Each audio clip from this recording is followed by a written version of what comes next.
Alaykum hurmatli prezidentim, sizga murojaat qilishimdan maqsad 2025-yil oktyabr oyida Jikovskiy bansiga borgandim, nevrologiya bo'limiga. Ular meni qabul qilishmadi. Birinchi bordim, order bilan kelganlar qabul qilmayapmiz dedi.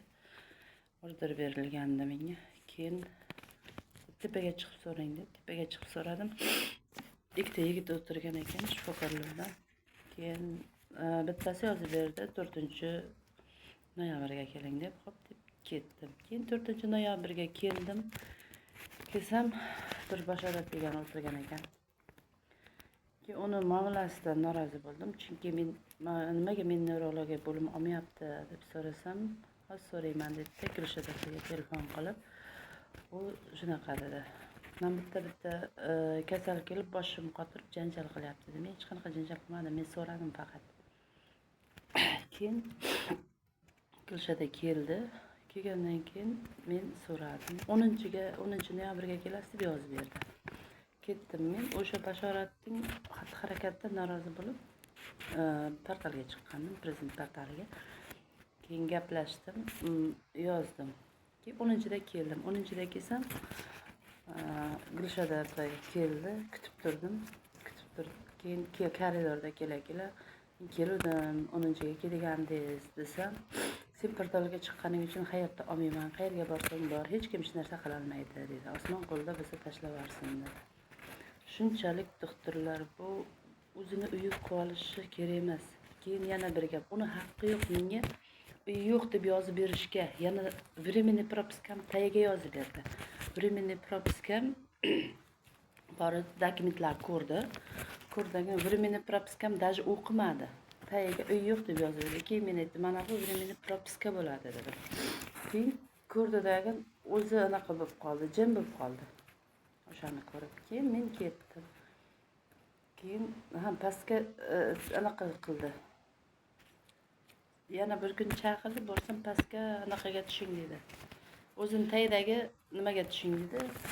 3-etajga dedi. O'zi 3-etajga tushdim. Erkak kishi ekan. Keyin mana shunaqa nima bo'lyapti, mana shunaqa deb bo'lgan voqeani aytib berdim. Keyin telefon qilib ko'ray, hozir Gulshadadan dedi. Agar nima qilib bersa joy qilib beradi dedi. Telefon qildi. Gulshada hayotda olmayman dedi. Qayerga borsa borsin dedi. Hech kim hech narsa qilmaydi dedi. Bularni nazoratga oladigan odam bormi? Mutasaddi rahbarlar sal nazoratga olish kerak bo'lardi. Salmas konkretniy muomalasi yo'q, qo'pol.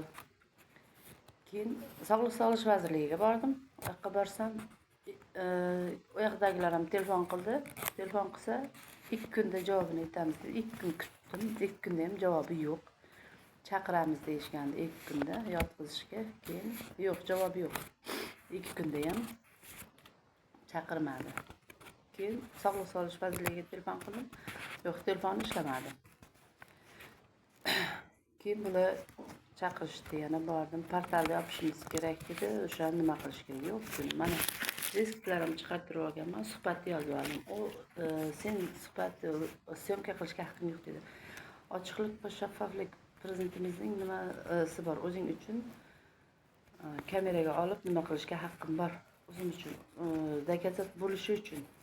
Chunki ular ko'p narsalarni tan olmadi. Keyin aytdim, hozir ham o'sha order bilan borganim bilan avval aytganimdek bizga faqat joyi tekin bo'ladi. Qo'llarimizni o'zimiz shundaymi sanab kelamiz. Anaqa aytayaptiki, Ziyoda boshma-bosh mana Gulshada 4 marta yotding dedi, 1 yilda. 4 marta emas, 1 marta yotdim. Ziyoda 2 marta yotding debdi. 2 marta yotganim yo'q, qani o'shalarni topib menga keltirib bersin. 1 yilda 4 marta yotganimda, 2 marta yotganimda. 1 marta yotganman xolos. Keyin bular mana bordim, nima qildim? Endi Gulshada 24-oylov poliklinikaga nima qilib, ayblab nima qilyapman? Menda hamma dokument, hamma narsam bor. EKG ham bor, tomografiya ham bor, hammasi bor. Raqamda, istoriyamda, doktor daftarimda hammasi bor. Keyin bular mana shunaqa qilib endi o'zini gapirgan gaplari uchun men ulardan javob so'rayapman. Lekin ular unaqa emasda, gapirgan gapi uchun emasda, yo'q, uni biz yotqizmaymiz deb psixbanaga yotqizinglar deyapti-da. Soppa sog'lom odamman. Meni psixbanaga yotqizish kerak emas, majbur muhtoj emasman psixbanaga yotishga. Mana bu qog'ozim. Soppa sog'lomman. Yana nima aytyapman? Sog'liq saqlash vazirligini ham so'z o'tmas ekan, hattoki u Gulshoda shunchalar tomirim mustahkam bo'lib ketgan ekanki, hech kimni mensimaydigan, prezidentimiz qarorlari bor, nimalari bor, ularga bo'ysunmaydigan darajada bular Ziyoda Tohirovni ham, anaqa Gulshoda Tohirovni ham shunchalar nima bo'lib ketgan. Men so'radim, uy yo'q deb yozib berishga haqqi bormi, yo'qmi desam, gapni aylantiryapti. Chunki haqqi yo'q. Uni uy yo'q deb yozib berishga. Men O'zbekiston fuqarosiman, chet elda yashamayapman. O'zbekiston fuqarosi bo'lganligim uchun qayerda bo'lishda qat'iy davolanishga haqqim bor. Lekin bular o'ziga nima qilib olgan? Uy qurib olgan. Biznesmi nima deydi? Shunaqa ochib olgan u yerdan. Faqat pulga yotqizadi, order bilan borganlarni, nimalarni qaramaydi ham daji. O'zingizda yurishingiz kerak. Meni ko'rib qo'y, menga anaqa ber, nima bo'lyapti, nima qo'yapman, shunaqa vaziyat desangiz qaramaydi. Daji men tekshirgani kirganda ham, ovqatga kirganda xohlasa kiradi, xohlasa kirmaydi, izdan borib so'rab, qilmaysanmi, ko'rmaysanmi deyishingiz kerak. Order bilan borganlarga umuman yaxshi qaramaydi. Mana men shu yotgan bo'lsam, o'sha Jikovskiy neurologiyada umuman yaxshi qaramaydi. Muomalasi ham yo'q. Hammasi anaqa qo'pol. Nima qiladi? Puling bo'lsa, nimang bo'lsa yuguradi. Oddiy xalqqa qonun ishlaydi faqat. Ularga qonun ishlamaydi. Chunki ular puli bor-da, oddiy xalqni bular qanday qilmasin ezish kerak, haqqini talab qilgan, nima qilganlarda bular siqib yo'q qilishga harakat qiladi. Birdaniga bular yo'q qilishga haqqim talab qilganim uchun meni psixbanaga tiqmoqchi bular. Men chunki to'g'ri talab qilyapman. U Gulshoda gapirgan gapiga javob bersin deyapman. Menga banaga yotqizib bersin demayapman hozir. Gapirgan gaplari uchun javob bersin menga. Prokuraturaga ham jo'natganman. Mana shu diskdan har bittasiga disk qilib jo'natganman.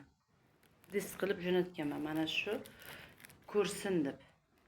Deloni ichiga tikkanman, jo'natgan arizamni. Prokuraturaga ham, inson huquqlariga ham, prezidentga ham, hamma nima tegishli idoralarga jo'natganman.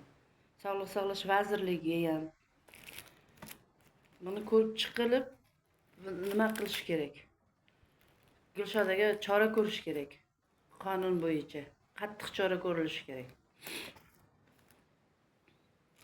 Oddiy xalqni bunaqa qilishga haqqi yo'q ularda. Haqqing talab qilsang, bular birdaniga bosim o'tkazib nimadirlar qilish kerak. Yo'q qilishga harakat qiladi bular.